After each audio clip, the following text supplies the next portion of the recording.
Assalamualaikum warahmatullahi wabarakatuh.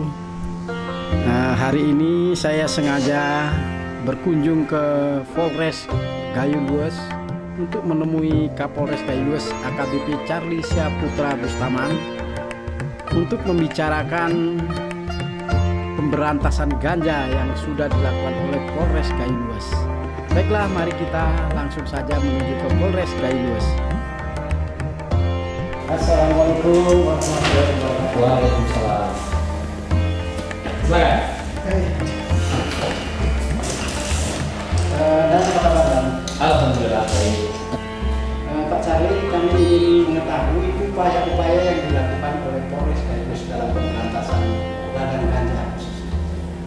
Baik, jadi semenjak Polres Gayo Lues Polda Aceh ini berdiri, diperkirakan sekitar tahun 2006, Polres Gayo Lues sudah sangat gencar membasmi ganja, khususnya ladang ganja, di mana setiap tahun Polri itu ada 2 kali operasi antik, operasi antik 1, operasi antik 2. Jadi diperkirakan dari tahun 2016 sampai sekarang itu lebih kurang Polri ataupun Polres Gayo Lues sudah melaksanakan operasi ladang ganja sekitar 28 kali operasi ladang ganja, di mana dalam 28 kali itu diperkirakan luas ladang ganja yang sudah dimusnahkan itu diperkirakan hampir 250 hektar.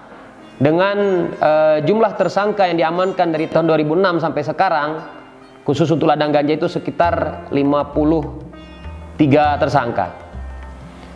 Kemudian untuk wilayah Gayo Lues ini, wilayah-wilayah yang berpotensi besar adanya ladang ganja itu seperti di Kecamatan Trangon, itu di Desa Terlis, kemudian di Kecamatan Blangkejeren itu di Desa Agusan, kemudian di Kecamatan Pining itu di Papela. Jadi di wilayah-wilayah itu yang kebetulan berbatasan dengan Aceh Tenggara, Aceh Timur, jadi kecamatan-kecamatan yang berada di perbatasan ataupun bagian luar dari Kabupaten Gayo Lues. Jadi di sana banyaknya masyarakat yang membuka ladang ganja, itu memang posisinya sudah sangat jauh-jauh ya, di pegunungan-pegunungan yang sangat jauh. Memang struktur tanah ataupun alam Kabupaten Gayo Lues ini sangat terjal, gunung-gunungnya sangat tinggi dengan kemiringan 45 sampai 80 derajat. Jadi para penanam ganja itu mencari lahan-lahan yang sangat sulit. Mereka tetap naik ke gunung yang paling sulit, yang paling susah dideteksi. Kemudian mereka mencari sumber mata air ataupun aliran-aliran sungai.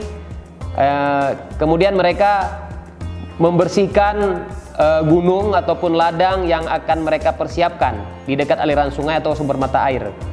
Setelah mereka bersihkan, menurut mereka tempatnya strategis, kemudian mereka akan menyemai bibit ganja. Setelah mereka semai, bibit itu akan tumbuh, diperkirakan sekitar 15 sampai 25 cm. Kemudian mereka akan menanam di lahan yang sudah mereka bersihkan. Setelah mereka menanamnya, mereka akan kembali ke desanya masing-masing. Kemudian diperkirakan 5 bulan atau 6 bulan mereka akan kembali lagi ke ladang itu untuk melihat perkembangan tumbuhnya ganja itu. Pada saat mereka kembali, biasanya kalau diperkirakan sekitar 6-7 bulan itu ladang ganja itu sudah bisa dipanen. Kemudian mereka akan memanen. Pada saat mereka naik ke gunung, mereka akan membawa teman-temannya yang saling bekerja sama. Mereka akan membawa karung, mereka akan membawa makanan untuk mereka bertahan di sana. Kemudian mereka akan membawa lakban ataupun alat-alat yang dibutuhkan untuk panen, kemudian menjemur ganja itu, kemudian dipres kemudian dilakban, diperkecil, ataupun dimasukkan dalam karung.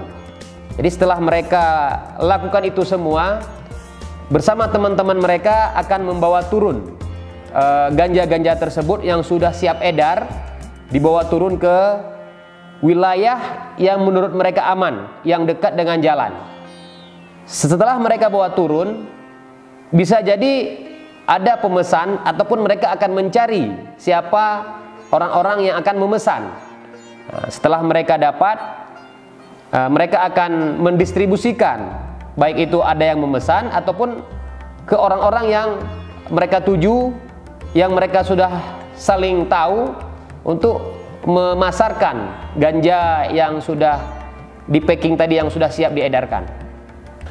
Untuk modus operandi para penanam ganja ini, jadi setelah mereka membawa turun ganja-ganja itu ke wilayah ataupun desa atau tempat yang mereka anggap aman, kemudian mereka berkomunikasi dengan pemesan ataupun orang-orang yang akan membeli ganja. Setelah itu mereka tergantung ya mau dibawa kemana ganja ini. Kemudian cara-cara mereka meloloskan ganja ini dari penjagaan aparat atau pengawasan aparat, baik itu mereka bawa dengan mobil, baik itu dengan truk ataupun mobil pribadi. Bahkan kadang-kadang pernah juga mobil dengan menggunakan plat dinas. Jadi kita memperkirakan itu adalah mobil dinas, tapi ternyata platnya plat palsu, jadi sehingga lolos dari aparat. Kemudian kadang-kadang mereka bisa taruh di ban mobil, kemudian di jok, di dinding-dinding mobil. Kemudian modus operandi juga mereka dengan membawa anak-anak ataupun ibu-ibu, padahal di dalam mobilnya itu ada isinya ganja. Dan ada juga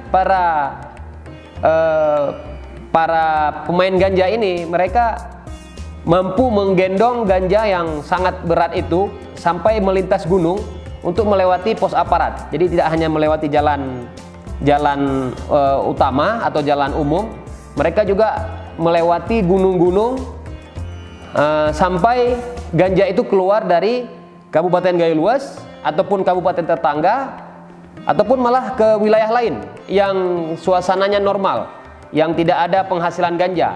Tapi ganja itu sudah mereka gendong melalui gunung sampai ke titik yang sangat aman bagi mereka untuk mendistribusikan ganja-ganjanya dan tidak diketahui oleh aparat. Jadi dengan masyarakat mengetahui konsekuensinya menanam ganja, kami sangat-sangat berharap masyarakat mengubah pola pikirnya, bahwa daripada kita menanam ganja, lebih baik mengikuti pemerintah daerah, di mana pemerintah daerah dalam hal ini menyiapkan tanaman-tanaman ya dari tanaman dari masyarakat yang menanam ganja.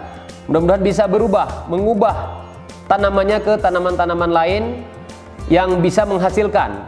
Pemerintah daerah sudah menyiapkan bibit, misalnya jagung, kemudian bawang, jahe, dan tumbuhan-tumbuhan lain, tanaman-tanaman lain yang sangat baik, halal, menghasilkan, dan dapat dinikmati oleh masyarakat luas. Dan itu tidak perlu sembunyi-sembunyi untuk menanamnya. Oke lah Komandan, semuanya sudah jelas, jadi saya mohon izin. Baik, terima kasih Pak Yudi, semoga jumpa kembali dan sehat selalu. Oke.